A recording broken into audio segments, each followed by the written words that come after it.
Ooh, all right, we're streaming all around the world, multiple platforms, all that good mess. Got Mo Brossette here, dude. What you What's been up up? to? Oh man, just living that loft life here in Dallas. Yeah, Yeah, in the making things happen. lockdown. Yeah. How's the lockdown treating you? Dude, I love it. Lockdown's good. I've had a lot of time to create and put out some cool content. We've got a really nice park literally across the street from my house. So like going over there every day, doing some workouts, doing some grounding, going on runs. I love it. Like, it's one of those things. I was talking to somebody about this a couple weeks ago. They're like, I said, listen, 8 weeks ago, every one of you people listening to my voice said, if I just had one more day, like, guess what you got? Dude, what's the new stuff coming out? What are you working on? So I'm working on a lot of my mindset stuff. I've created an online 8-week course on my website, Brossette Performance Coaching, for mastering fear. So using some of the language techniques that we learned in the Enlifted program and the mindset and breath work that I teach and coach, and helping people to really learn how to master the feelings of fear, anxiety, stress, worry, and concern. So, Yeah. yeah, I got a couple of companies that have purchased the platform for their organization, which is exciting. And I'm making it out for individuals as well. So doing that, then doing some mobility and breath work for people, putting that out on the YouTube channel. I was doing some at home workouts for folks as well, because I'm a coach as well. So, and I'm doing that, but it seems like everybody is doing in-home workouts, Yeah. but not a lot of folks are focusing still on the settling down, the breath work, the mindset, meditation. So, been doing a lot of that and a lot of writing. Yeah, people haven't completely lost their minds enough to want to get into the mindset stuff, but we're probably days within mass hysteria, Exactly. wave number two. Uh, well, by the third wave, people go, "Oh, it's me. I get to Right. control." So But I'm gonna go pick it right now. That's right. Can you can you tell everybody like what a little bit of what's your background and what you've been up to, um, and because I know some of this may have changed it, but I want people to get a snapshot of who you are and what you do.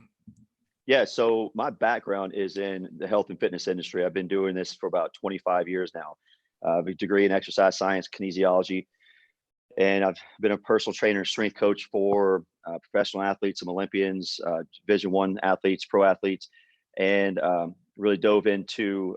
I've done that for about 18 years and dove into holistic nutrition and natural and integrative medicine back in 2004, and studied and practiced that. And then in 2015, dove really deep into the mindset space. So focusing on neuroscience, quantum mechanics, positive psychology, and psychology, and helping people really come full circle when it comes to health. So I first Yeah. started with movement and performance. Then I went into the nutrition aspect of it. And then I went into the mindset side of it. And that's where I am now. So what I do now is, in studying psychology, neuroscience, neuroplasticity, and the quantum mechanics, is able to tie everything in together for people, when it from mindset to nutrition to physical movement, and how those three things are paramount to overall fitness and health, both mentally and physically.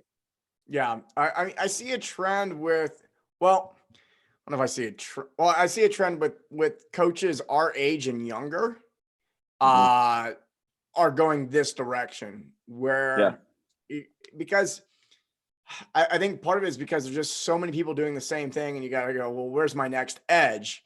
Whereas I talk to coaches who are in their 60s and 70s, are like, no, I just got to squat and run and press, and because I mean, Got those. I imagine that's what made them stand out in their youth. Yeah. And it's great. That's how we evolve. We have to stand on the shoulders of those coaches that were ahead of us, and now Hmm. we have to take it to the next level. And now we're talking about psychology and neuroplasticity and things that are things that I imagine. Well, I've noticed I've been way more active on social media lately, and I'm getting a better beat on where the mainstream mind is at. And I'm going, oh yeah, this conversation we're having is fucking advanced. Exactly. Exactly. So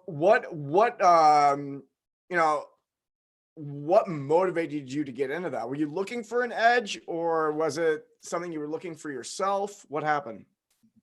I've always looked for different ways to evolve me as a human and as a professional. The reason I got into nutrition is because I knew that there was a missing piece of the puzzle that I wasn't getting with just training people. And then as I was training people and coaching people, as I coach Ironman, I coach obstacle course racing, and I coach marathon, ultra marathon, all virtually. And when I started really diving into in training for endurance sports, specifically the longer stuff like Ironman, I found out that it was more mental than it is physical. Because you could have the best training plan, you could have the best race plan, you could have the best gear on the planet. But when it comes down to race day, if you get your goggles kicked off, you get kicked in the stomach, or you get a flat, you get a cramp, and you don't know how to handle that mentally, it's game over. And I've seen it happen. So in Ironman coaching, 4 weeks before a race, the most important thing I did with all of my athletes was have them visualize, breathe, meditate, and visualize their race from the start to the finish. Everything that could go wrong. And then they problem solve in their mind what they will do to make it right. So that meditation and visualization was a key component for them finishing such a hard endurance race. And then I was learning that process. I got involved with the Adaptive Training Foundation. It's a nonprofit here. We work with critically wounded veterans and civilians that have suffered from amputation, spinal cord injuries, and neurological diseases like Parkinson's and stroke. And we found a very, very deep desire and need to work with these individuals on the mindset side of things versus just the physical, because we were doing a great job in the foundation, in the organization, and helping them to get past some of the fears, to help them walk again when experts said you will never walk again, and things of that nature, and doing these incredible things. However, we were missing the piece of the puzzle of what happens though once you leave the confines and the comfort of Adaptive Training Foundation, and then you go home and you're sitting with your thoughts, you're sitting with PTS, you're sitting with traumatic brain injury, you're sitting with all these things that make you feel like you're less than when you're by yourself. And we had an instance where one of our athletes, a Marine, almost took his life. He called our founders like, hey man, I can't do this anymore, and had his revolver in his hand and racked around and was about to take his life. And we were able to get him to a treatment facility that night. And from that, two of our other Marines that same week said, hey man, I'm not right either.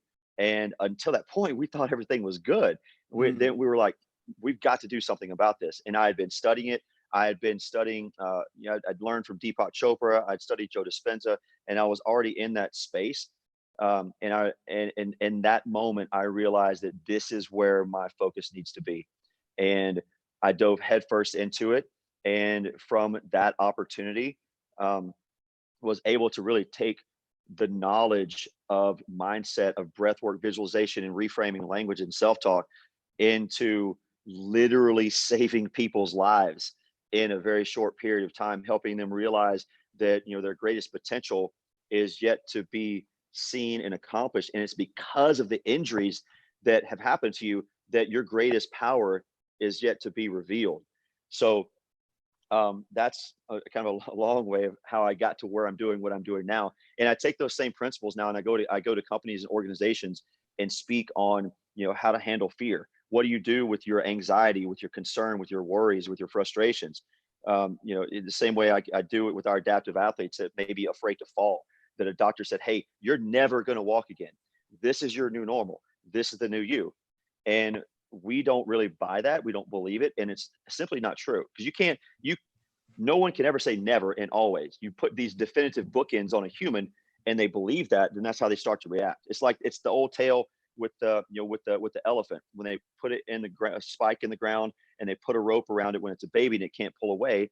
And then by the time it's older and it's massive, you can stick a string around its foot and put it in the ground, and the elephant's not going to try to break it because it thinks it can't. So we do the same thing. Yeah. Yeah. What do you do with somebody who comes back from, I mean, look, we have a large amount of the population that's terrified of an invisible enemy right now, right? Yeah.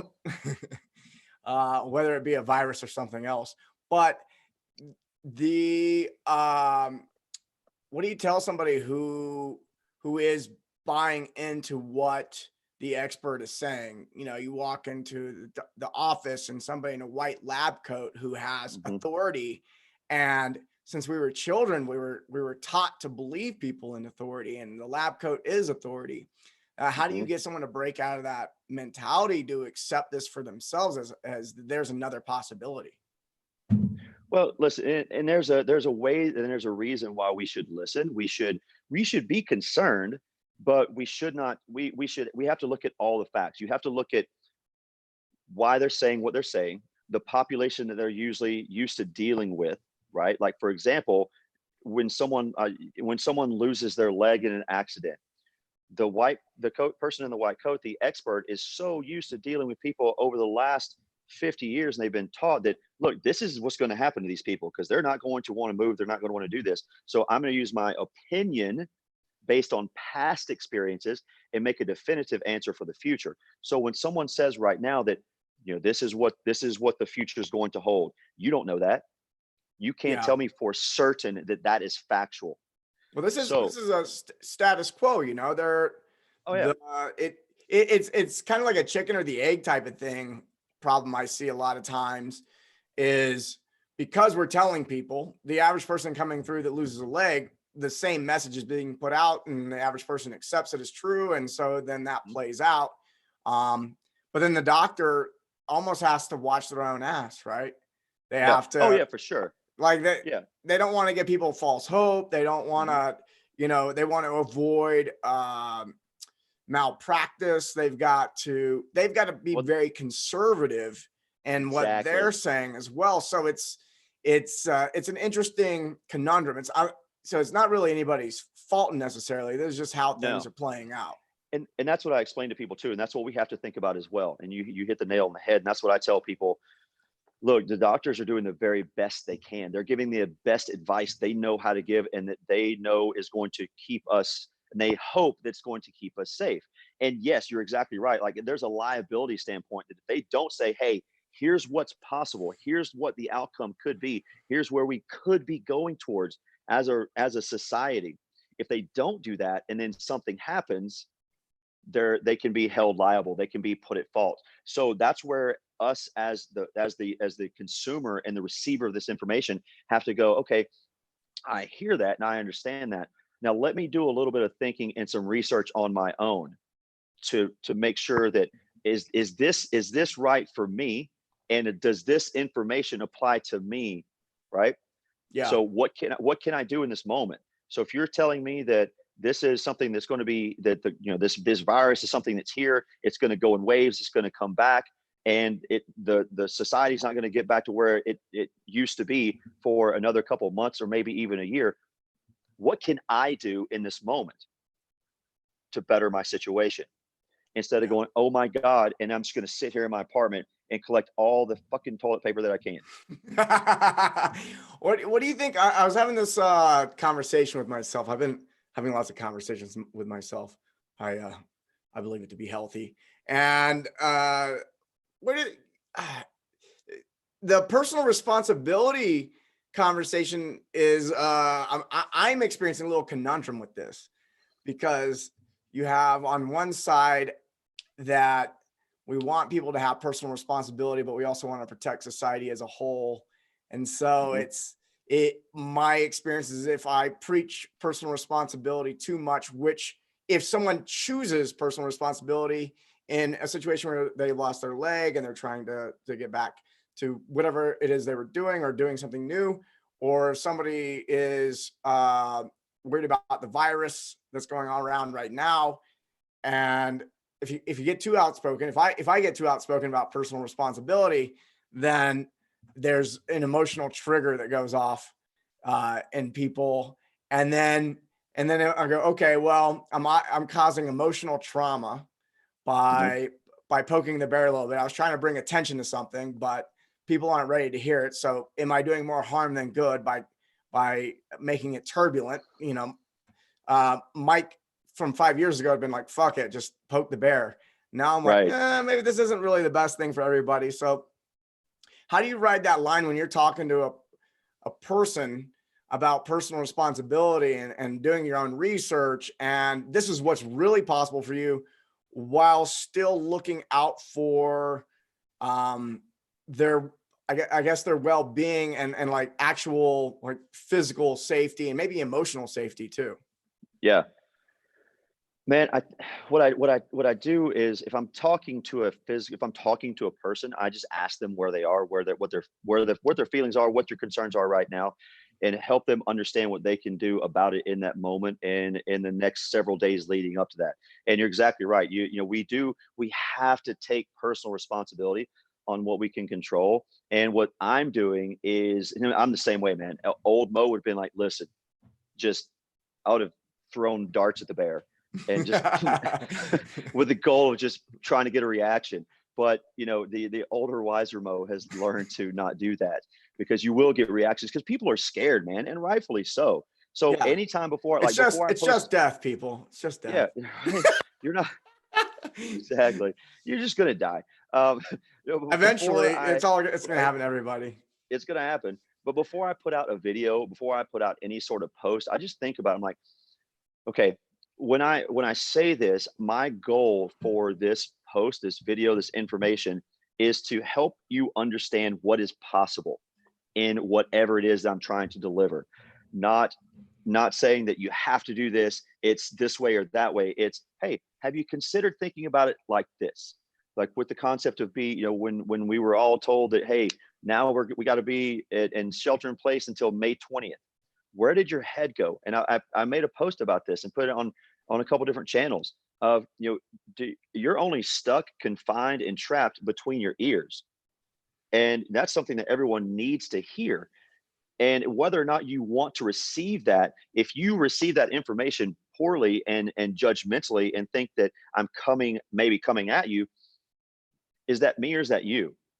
And and it's how you are receiving that information and going, okay, what can I do in my situation? And I just made it the point simple, like, you're not stuck. You can walk outside. You can go in your front yard, your backyard, your carport. There's a park across somewhere down the road. You can go places. So we have to stop the thinking process of thinking that we are trapped and then believing everything that we see and hear and read, because it's in that perception. You know what I mean? Yeah. So The way I see it is, I mean, there's just certain businesses that can't operate. I think that's really the only. I mean, there's some rules, some places they definitely did shut down some public parks in California and things like that. I'm fully absolutely. aware, like, but I mean, you're right. It's not the lockdown that most people are imagining. Even like I put myself out in Utah in the country where I can enjoy, whatever, do whatever I want. Yeah. But like when I'm imagining people in quarantine back in California, I'm imagining like, oh, they're stuck in their apartment all day long.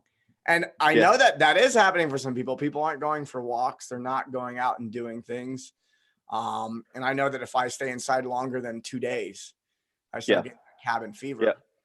Yeah. And look, it's about really like thinking about it realistically too. Like we know that, they're saying that you mind the 6 feet space in between you, right? Between you and the next person. So if you're just going to walk outside, walk outside, go outside. If you feel comfortable wearing the mask, if that's what makes you feel safe, then put something around your face, but go outside. And another thing that I've noticed, man, like I've been, I'm training for a race that whenever, or just I'm going to do a long run at some point this year, whenever it happens. But I was I was running last weekend, and I would notice it when I would run past people, and I'm staying in that, minding my space and making sure that I'm courteous and going around people. People won't even make eye contact with me, man. Like, and I'm like, Yeah. listen, guys, and I wanted to post this so bad, but I know it's going to cause a shitstorm. So like the old Mo would have been like, da, da, da, all caps and bold, but I'm like, look, I guarantee you with 1,000% confidence that eye contact is not going to give you coronavirus. So stop being fucking weird and make eye contact with humans. Like we think that, oh my God, there's a person, I need to shelter away. Yeah. Don't do that. Don't do that. Look, smile with your eyes if you're wearing a mask. You know, Yeah. that's that kind of the personal responsibility and the ownership of using just common sense. And I don't mean that in a derogatory way in any way, form, or fashion, but it's just facts. Like if I'm 10 Well, feet from people you have and a you people shove have a your yeah. People have a it's really common is like, oh, I got to avoid people. So, I mean, we can take it to the language game, right? Let's use yeah, language. I have to like when I hear this, I hear isolation. The word isolation, what's that? I got to isolate myself. And yeah, I don't create distinctions within isolation. The average person isn't doing this. I mean, I'm realizing this as I'm talking about it. I go, oh, I can see how language, and I've been out, I've actually isolated myself. So I, I have no idea. I have some resiliency with isolation. It's okay. But like, yeah, it's like, oh, I need to isolate uh potentially breathing in someone else's exhale, right. and I need to isolate for certain things. But when all you hear is isolate, I imagine the average person, including myself, thinks I need to put a bubble around myself. And Yeah, in that bubble, eye contact, things like that. I remember about 2 weeks after doing the self-isolation, I did a small little road trip. I went to San Diego from Utah and I came back and I stopped at this gas station and I walked in the gas station and I thought I knew the gas station, but it was like the wrong one. I was like, oh shit, I don't know where I'm going. And I asked the security guard and I stayed 6 feet away, this old guy, hey, where's the restroom? And I could tell he just looked scared of me. And then I yeah, felt bad. I was like, oh shit. And right. then and this is the guy that's supposed to be keeping the place safe. He's got the gun and everything, Yeah, which is kind of funny. But then, like, I look around and like everybody I make eye contact with has like got this, like, do you have it? Do you have hmm it? Do you have it? It's yeah, like there's a lack of trust yeah, that's going around. It's like I don't, and trust comes from not feeling safe. So what I'm experiencing now is, oh, I go out, people don't feel safe around me. And hmm that is, for me, that doesn't feel good. yeah, And yeah, the only way I can flip that is to trust them and to feel safe yeah, with them, or and demonstrate it. And that's exactly what you're talking about. Smile with your eyes, yeah. make eye Just contact, hmm and don't look away. Like really hold that eye contact, smile. I love it. Yeah, yeah. Look at it. Yeah, look. I was in the line for the grocery store the other day, and it's great. The grocery store here, they have the lines that's 6 feet apart. You stand in the line, and then you just make your way up. And these two guys were. It was the gentleman was probably in his mid 60s, and I guess his son or someone was taking him to the store, and the younger guy was in his probably 50s, and he was like, "Yep." He was like, "Shaking hands is gone." He goes, "You'll never shake hands again." He goes, that's over. And I was like, what? Why do you even like you're literally telling this man that you will never shake hands again with someone, that we're not going to do that as a population anymore. And that's what that's that fear mindset that we're talking about. Like, look, why are you creating this scenario and this belief system in this person where he has to now be afraid of being in contact with other humans? And listen, we know this from studying neuroscience and studying quantum mechanics and studying the brain, that what you think you create. So when I start to think in that fear-filled mind state, and I'm always, if I go outside of my home, or if I wake up in worry, anxiety, and fear, and I live that way in this high beta brainwave state, I'm increasing inflammation, and I am suppressing my immune system. So your thought process is the number one thing that could be making you more susceptible to getting sick, outside of coronavirus, just in general in life. So when you think and you have constant concern and negativity and worry and criticism, self-criticism, and more, you're creating this inflammatory being within you. So you have to understand that. Don't be afraid of people. Don't be afraid of things that don't need to have the fear associated with them. especially when you can control it. Yeah. Where do you start someone? Someone says, all right, I've been experiencing overwhelm regularly. I'm Mhm. stressed. I'm experiencing anxiety. I don't know where my next paycheck's gonna come from. I'm fucking freaking out. Yeah. I don't know what's gonna happen. I've never had this much. Yeah, I've never had this experience before. There's Yeah. so much uncertainty. Where do you Yeah. start Yeah. somebody? Working with people like that right now. It's number one, start with your breath. Start with controlling your breathing and do it's just a big diaphragmatic breath. So I literally have people breathe. It's a box breath. Hold at the top and move around a little bit so you can move the air around. Breathe out through the mouth. Do that for minimum of 6 repetitions, usually around 5 to 10 minutes, and then do a perceptual awareness to get you back in the present. So look at something in front of you while you're breathing, and see things around you. See things in front, above, below, right, and left without moving your eyes, and just become peripherally aware of your space. And then what can you hear around you? What are the things, without trying to define them or analyze them, just think about what you can hear. And then once you can do that, what can you taste? Is there any sensation in your mouth? And after you taste that, what can you feel? If you have shorts on, can you feel the air? If you're sitting down, can you feel the chair on your butt and your legs, whatever? And you do those 5 things, you go through the 5 senses, and you're present. So now I'm in the present moment where I'm safe. And then once I realize I'm safe in this present moment, what I have people do is go into an affirmation of what you can do, what you are able to control.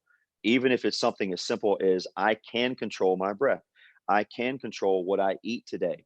I can control my movement today. Simple things like that, because right now we think that all these all the things that are out of control that's what we focus on, and we stop thinking about what we can do and what we can't control. So literally focusing on your breath and focusing on being aware of what you can do today in this moment, and then 5 minutes from now, and then 5 minutes from then. Don't even worry about tomorrow. Focus on right now, today. Yeah. And that's the first step. So, dude, let me tell you, I worked with a lady right now. I've been working with her for about 6 weeks now, who at the time we started, like, hated her job, hated being associated with the people at her job, having issues with her fiance. And literally by doing these steps and having her journal every day and having her journal in affirmations only, 6 weeks later, she loves the job. She has the best relationship she's had ever with her fiance. Her nutrition's good. She feels better about herself, and she's able to control her mindset and situations and stressors with other people better than she has ever before. And this is Simply 6 weeks. in 6 weeks. Yes. This past 6 weeks. Yeah. This past six So weeks. the Yeah. world got turned upside down as you started working with this person, and Yes. everything improved. Everything improved. Yes. The supervisor who she loathed 7 weeks ago, they're friends, and she understands his point of view. She sees why. Yeah, I mean, it's amazing when you tap into your breath, you speak and you think in affirmations, and you focus on what you can do, and then you journal about that daily. And again, in affirmations, your brain starts to function that way. Because, dude, look, we have I think it's an average of 60 to 70,000 thoughts a day, and a majority of those thoughts are the same ones that we had yesterday, the day before, and the day before. So if we continue to live in that state of being and thinking, then of course we're going to create and manifest those negative thought processes. However, if we wake up every morning and we get our minds in a meditative, calm but aware state, and we can start the day in affirmations and positive language with positive journaling, focusing on what we can do. And then you book in the day with an affirmation and an affirming journal. So you're starting and ending the day with affirmations and breath. And in the middle, you're focusing on that. And literally, man, within a 6 week time period, she is a different human being. And happy about it.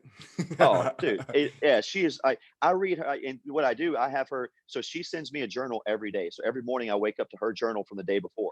And it's really cool because it's like, what are the challenges that I get to face today? What do I get to face today? And she fills those out. Then at the end of the day, she fills out all the things that she did and what she learned. And dude, I wake up every morning, I read that journal. I'm like, oh my God, this is fucking amazing. Like you are just, you're doing it. And I'm Yeah. not doing anything. All I did was all I do is show her the way. I'm like, hey, here's the key. Take this. Unlock your future. Here's how we're going to do it. And yeah, right in the middle of a fucking pandemic where everything's falling apart, she's the happiest she's ever been. Oh man. What are some surprises that you've experienced in the last month? Surprises I've experienced in the Like, last month. as something happened that was like really, I guess, like a win, something that a benefit you've enjoyed in the last month since we've been doing this quarantine thing, that You you're know, like, oh shit, like that made this possible, and I'm fucking thankful for it. yeah. I mean, honestly, dude, not needing to go anywhere has allowed me the space to wake up and really focus on like getting up and getting into a good morning routine and practice again and meditation, writing. Like I'm surprised by my creative writing. I've been leading meditations for a meditation studio here called Breathe Mind and Body on like we do live streaming meditations. And I went back and I've read some of the things I've written. I'm like, shit, that's pretty good. Like, who did this? Who wrote this? So I'm excited about that. That's a positive. And then what else has happened? I mean, in the past month, well, actually, I drove out to San Diego at the end of March and picked up my girlfriend Kirsten, and we drove from San Diego to Utah to South Dakota to Dallas, and she moved here into my 1,100 square foot loft, and we're in quarantine together. So, Wait, how and long y'all been dating? Not that well, long. no, dude, we met at your New Year's party. I know. I'm for other people. For other people, I know. Yeah, we Dude, met. it's been like in 3 months you moved in together basically. I But then know, it was and like not only that, but a focused time together. yeah, and hey, let's move in together. And oh, by the way, you can't leave. So, but no, it's awesome. But it's been great, dude. I mean, it's amazing. Like we're jiving well together. Everything's flowing, and it's cool because she'll have conference calls. I have conference calls. We're like, all right, who's got video? Because if you have video, I'm gonna be down here because I'm in a loft, right? So there's really no walls. One So whoever space. has audio goes in the closet. Is she in the closet right now? No, she's right here at the window. Hi, Kirsten. Yeah. So like she did her Unify Humanity thing for Earth Day today. It was all video recordings and stuff like that. And I recorded a podcast earlier this morning. And so I was in the closet recording a podcast. She was out here doing video. But that's the thing, man. Like, what do you do in this situation, right? Like, what is your mindset in this? You can either have the conversation with yourself, like, oh shit, what are we gonna do? This is how am I gonna have my space? Or you can go, oh cool, let's explore this. Let's have some fun with this thing and see what Yeah. we get to create together, and you can learn from it. And that's the cool thing, man. When we think about it from that mindset, you're like, what can I create right now? What can I do? Because I got time. I mean, if you're listening to this, you have internet access, which means you can learn Exactly. just about anything. So you Oh, shouldn't be dude, yeah. bored. No, it's like, so, and what I've done also, I just signed up to do NLP and Master NLP Practitioner certification. At the same time, I'm also studying positive psychology certification because I was like, hey, if I'm going to be here and I've got time, I'm going to further my education. So now I'm enrolled in those three things. Yeah, there's the perfect time. I mean, for so many reasons, but the perfect time to learn something new. And I think it's a really good time to do anything personal development oriented because man, if you can do this well, likely whatever we have on the other side of this, you're gonna do really well. So Yeah, if exactly. you can manage this strange time, it'll reflect on the other side. And then we have all this time for reflection. Yeah. Uh, Oh yeah. I'm pretty good about taking time. I'll travel somewhere. I'll spend a lot of time journaling, entire days without electronics. I do that at least once a quarter already, but a whole month. This is a different flavor of it. It's a whole month of, oh wow, I've got hours per day to sit and be with me. Huh. It's Yeah. like there's so many new realizations rolling in. Yeah, dude. Well, It's look, wild. we know that it takes 21 days to form a habit, right? So what can you create in the next 21 days? It's up to you. What do you want to create? If you want to change, if you want something to be different, what can you change about yourself and your mindset in 21 days? Because you got the time. Yeah, there's no excuse. No excuse. No. Mm-mm. All right. I'm gonna throw one at you. So what would you do with somebody who's lost their job and they're freaking out and don't know what am I gonna do? Yeah, and that's a tough one. You know, that's where you have to look at, number one, you can file for unemployment, you can file for that, for the stimulus check. What can you control right now? Or do you have enough funds to sustain you for the time being? You know, and listen, I was thinking about this because I was gonna make a post about it. I was just trying to figure out how to do it. I was in this situation about 11 years ago. Obviously, we weren't in a pandemic, but I lost two major clients that were 90% of my income. Dude, I couldn't make a mortgage payment for 3 months on my house. And I was like, what the fuck am I going to do? And I'm sitting in my office one day. I'm like, well, I can sell my mountain bike. I can sell this couch. I can sell that. And I literally started thinking, like, what are the essentials that I need to live right now? What can I get rid of in my space that could bring in some sort of income that would sustain me? What can you do? And is it in your field? Absolutely not. It might not be. But what can you do in that situation? You have to be able to number one, allow yourself to be upset, which is because it's natural and you should be. However, don't become a victim of that situation. Yes, you just lost your job. Okay, let's grieve about that. I mean, put a timestamp on it. I'm going to be pissed off and mad for 4 hours. I'm gonna fucking kick and scream that whole time. And then 4 hours and 1 minute, I'm gonna get to it. So like I was on a run the other day and I was thinking to myself, because look, you and we're in the same field, right? Like we don't have a steady source of income, and Yeah. and other people's income are our income. So, you know, if shit hit the fan, I was literally running by some guys that were doing construction, putting up a high rise over here, and I was like, I can do that. Yeah. I mean, do I want to work construction? No. But if it came down to that, you're damn right I will. I'll go work at Amazon. I'll do whatever. And but because I know that, listen, this is temporary. How long? How temporary? I'm not sure.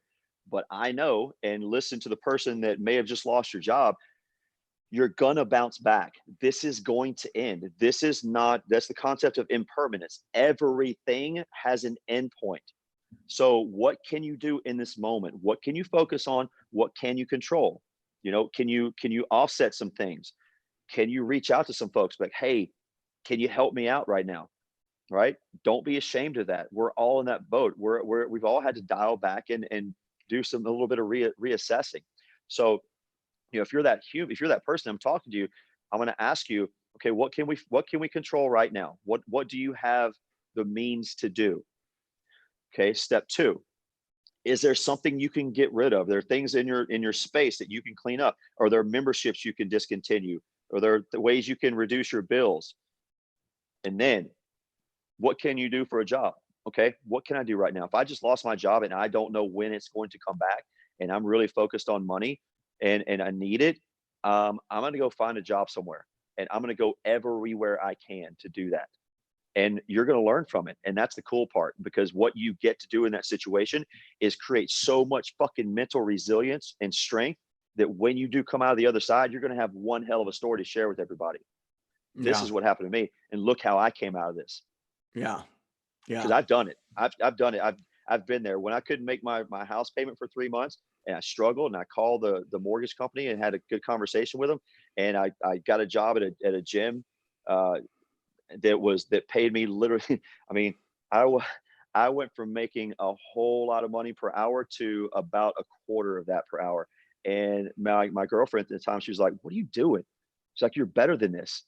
You are so much smarter than this. You're so much whatever." I'm like, "I know, but this is what I'm doing." And I busted my ass for 6 months, and I enjoyed every fucking second of it, because I knew that on the other side of that, me busting my ass was making me stronger, and it was going to make me smarter. And it did both of those things.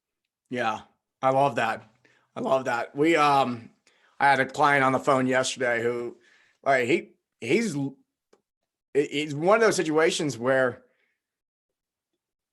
I don't give this advice to people very often, but there's a very specific situation. I go, yeah, you just got to sit and wait. Your your job is to see how much joy you can experience. As you know, that was brought up by Valerie. She's the Yeah. one that brought that, the word, she brought the word joy to this. It's like, Hmm. yeah, this now, there may be nothing to do. Yeah. And how much joy can you have in that nothingness? And that in Yeah. itself, if you can find joy in, that experience of there's nothing to do, Hmm. that's probably one of the toughest things for people to be able to Hmm. experience. Yeah, because if we think that we have to be productive all the time, that's what we've been cultured and brought up to think and believe, that you wake up, you hustle, you grind. I mean, you guys talk about this all the time, man. Yeah. Like you used to, we're taught that if you're not up at this time and you're not, early bird gets the worm, and crushing life until you go to bed late, wake up and do it again, you're not being productive and you're never going to be successful. So we think that, and that's what we believe. So when we wake up and we have a couple of days on our hands and we're like, well, what am I doing? Well, where are you thinking? Are you thinking about being stuck? Or are you thinking about what you get to enjoy in that point in time? You Yeah. know? We also have a culture of lone wolf mentality. And it's not surprising to me. We Mhm. America was built on a bunch of people who didn't like the way government was being run. Yeah. and Yeah. and so it's like yeah, it's gonna attract a lot of independent people who are then gonna breed and reproduce and have more independent thinking people. So there's like all these benefits to having independence, having Hmm. or at least the illusion of independence. And Yeah. the but there's a little bit of this lone wolf thing that I notice is more prominent in the United States than it is in a lot of other countries. And um yeah, and I'm witnessing some people that live in the United States that are from other places. They're like, "Oh, this is really interesting how we're responding to this pandemic Hmm. right now," and that the and I do think the source of some of the issues we're experiencing as Americans is the lone wolf mentality and the work hard. Like I got to grind from sundown. Who am I without my job? And people are wanting to go Exactly. out in the streets to protest. And I'm not saying anything's wrong or right, but the facts are people are going out to protest because they want to be able to go back to work and businesses want to open back up. Hmm. And uh, my perception of it is it, I think a lot of people are also the people who are wanting to protest are also very independent, very lone Hmm. wolf. It's like I got to do this on my own and asking for support. How do you how do you talk to somebody who's very lone wolf and doesn't know how to ask for support? Because you work with military veterans who Hmm. are there's like a level of being able to work as a team when you're in Yeah. the military, but then there's also there's a part that most people in the military, including what I experienced, was like tough guy, keep that shit in, don't ask for help for this type of stuff, unless something's going on for work, you don't ask for support. Hmm. How do you have that conversation with somebody who's having a hard time asking for support? And I just fucking threw out a big cultural thing in that, but just Yeah. want I like to think about things on the micro and the macro, Right. and Right. the macro hurts me. Like if I spend too much time in the macro, I get frustrated. But on the Right. micro, where we're talking about the individual, it's like, oh, okay, I know how to handle this with one person. Hmm. Yeah, man. Look, you have to think about why you're doing it. Why are you doing this? What is the reason behind it? Are you trying to find some identity in your job? Is there a lack of identity in who you are as a person?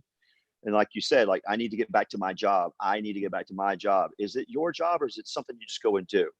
Who are you and why are you doing it? And who are you outside of that? And I ask people that question all the time, man.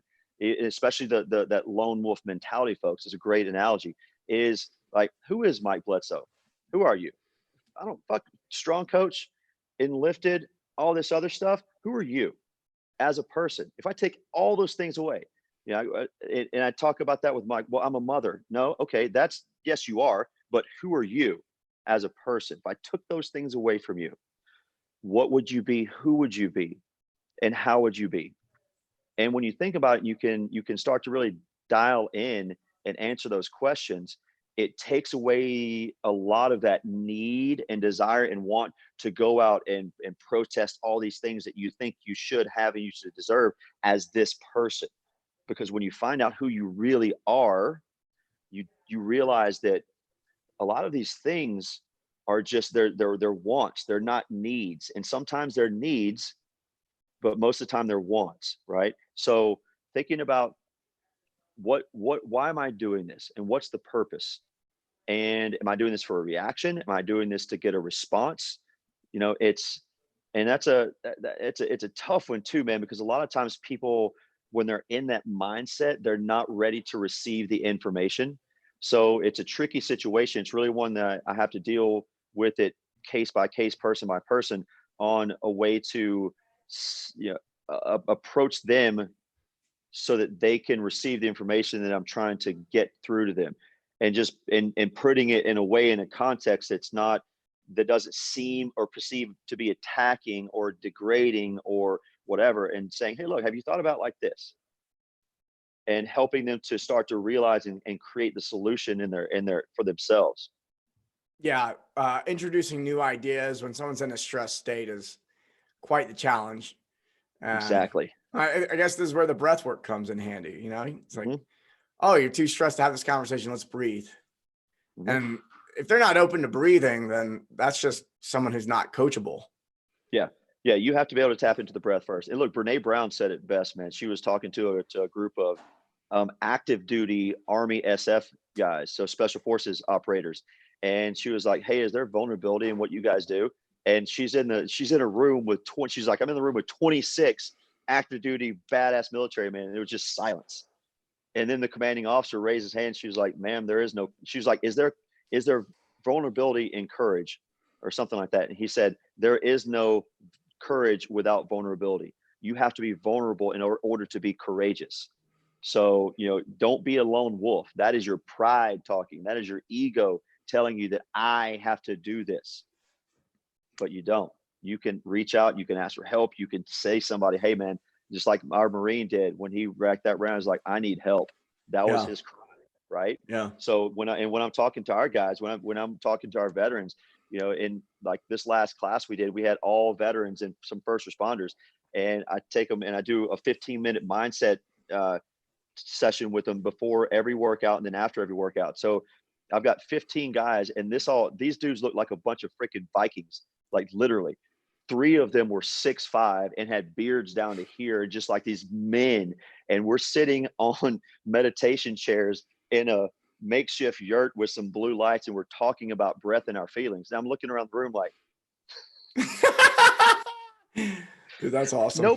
nobody would believe this. But you know, I'm sitting here with all these hard dudes. They're just talking about, you know, how they're scared of this, and how they're concerned about that, and they're talking about, they're starting to let go of things, and the change, the positive change that happened within the confines of that small space was unbelievable, because they learned to not be the lone wolf, because they realized really quick that operating as the lone wolf serve them a very unique and specific purpose. But at the macro level, it's not going to serve you very well at all.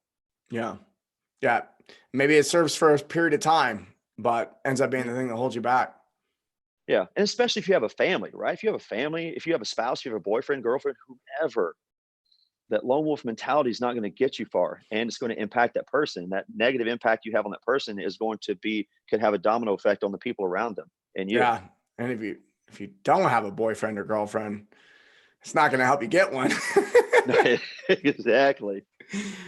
Mo, thanks for joining us today. I really appreciate it. Where can people find you? Yeah, man. Thank you. You can find me on YouTube is Mos Brossette, my full name. You can find me on Instagram at Brossette_performance_coaching. I'm thinking about changing that because it's too damn long, but that's where it's at right now. And then my website is brossetteperformance.com. You can sign up for my 8-week masterclass there. A lot of other information about doing virtual coaching for companies, organizations, and personal coaching as well. And then Facebook is just Mos Brossette. Rad. All right, man. I'll chat with you later. All right, Thank brother. you. Thank you. See ya.